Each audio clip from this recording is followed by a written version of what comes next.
world, it's Christy. So I'm super excited today because this is the first video in a new series I'm making called Luna Creations. And in this series I'm going to be showing you guys how to make different crafts. It's going to include everything and anything I can think of and that you guys can think of, from simple things that don't take a lot of time like painting my ukulele, to holiday decorations, to more in-depth projects like upcycling furniture. So the first one that I'm going to be showing you guys how to do today is this light up painted canvas. And this was requested by the YouTuber Mitchell Davis. He wanted me to do something blue with lights, so here you go, Mitchell. It says, "There is always light in the darkness." And I just kind of came up with that quote, and it's something that really resonates with me. But you can, of course, do whatever quote you want or any picture that you want to. So if you want to know how to make that, let's go! The materials that you're going to need for this project will be a canvas, a palette or something to hold your paint on, a short string of twinkle lights, I would recommend the ones that don't heat up, a crafting knife, some blue paint. I'm using acrylic paint in a mix of the colors Blue Lake and Phthalo Blue, as the great Bob Ross would use, but you can use whatever colors your heart desires. And it's always nice to have a snack. I'm enjoying a Halloween brownie.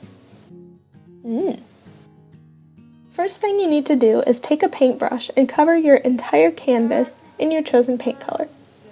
I'm kind of going up and down and side to side just because I want to give it some texture. But then I go back over everything, just going side to side, so it's all a little more cohesive. And don't forget to cover all of the sides of the canvas with paint as well. It looks a little strange if you don't. And as you're covering the sides, make sure you smooth out any lumps of paint that may have formed around the corners or anywhere. Next, you're going to let your canvas dry. You can let it dry overnight, or you can use a hairdryer like I did. I'm just impatient.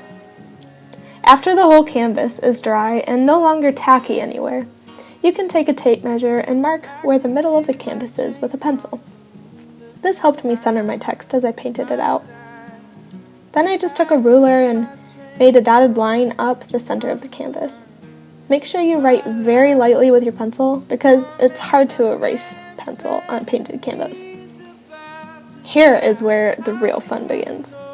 I started laying out a rough sketch of my lettering with my paintbrush. Don't be too concerned if it doesn't look perfect yet, because we're going to refine it in the next step. I'm using light brush strokes here just to get an idea of how and where I want my text to lay. Now that everything is sketched out, I'm going back over each word and making them the exact size and shape I want them to be. As you can tell from half of my body being in the shot, I did this step really close to the canvas to make sure I got the details right. Now I'm just adding the finishing touches to any parts that I feel need to be fixed. It helps to take a step back as you're finishing up to see how your piece looks from far away, and then make adjustments based on that. It's time to add the lights! So here, I'm placing the light exactly where I want it to show through on the front of the canvas, and marking that spot in pencil on the back of the canvas. It made it easier to tape down each light on the front of the canvas in the spots that I wanted them to go, and then make all the marks on the back. Look and see how big your light is, then cut small holes in the back of your canvas where you laid out your dots with your craft knife, just big enough for the light to poke through them. Make sure you have a cutting board or something underneath so that you don't scratch up the surface you're working on.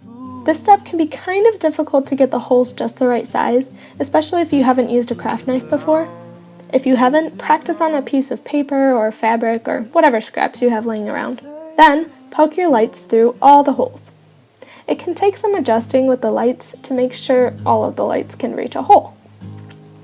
Once you have them all in, secure the lights in place. I wrapped duct tape around each of the lights. I know this looks kinda janky, but it was all I could think of to keep the lights in place. I also found out later that it wasn't quite strong enough to keep everything in place for more than a few hours.